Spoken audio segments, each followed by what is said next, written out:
اهلا وسهلا بيكم في حلقه جديده من حلقات ما لا يسع المهندس جهله.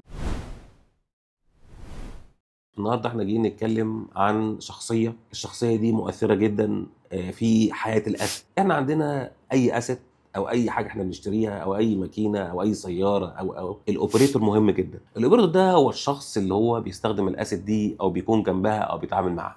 الشخص دوت لو هو حاسس بعدم المسؤوليه، الشخص دوت لما بيشوف حاجه غلط ما يبلغش، الشخص دوت لو هو مش حاسس ان هو خط دفاعك الاول، فده معناه هيحصل مشاكل كتير. بيحصل ايه؟ ايرورز، بنسميها احنا الهيومن ايرورز. الاخطاء دي اخطاء كتيره جدا. ايه الاخطاء دي؟ بتبقى جايه من الشخص الاوبريتور ده. الاخطاء دي ممكن تكون اخطاء مبنيه على النسيان، ممكن يكون نسي، ممكن يكون هو قاصد، ممكن يكون حاجه بيعملها على طول صح والمره دي بيعملها غلط، ممكن تكون ناتجه عن عدم تركيز، ممكن تكون ناتجه عن اخطاء اوريدي في الريكومنديشن بتاعت السبلاير او المانيفاكتشرنج.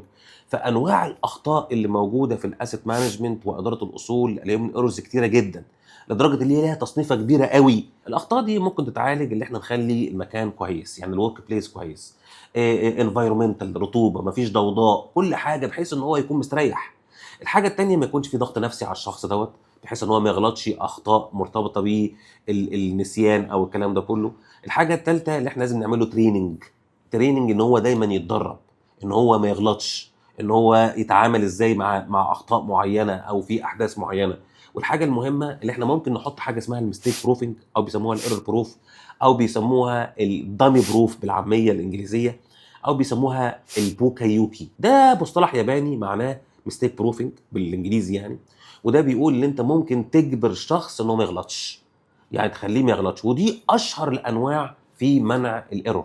كمثال، انت مثلا هل انت ممكن تحط مثلا الفلاش ميموري غلط اللي هو اليو اس بي؟ هل انت ممكن تحط الكابل بتاع البرينتر مكان الباور؟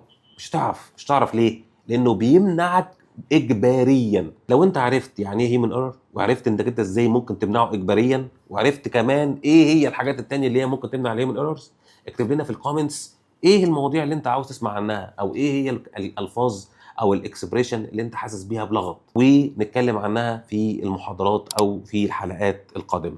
شكرا جزيلا ليكم وشوفكم حلقه جديده.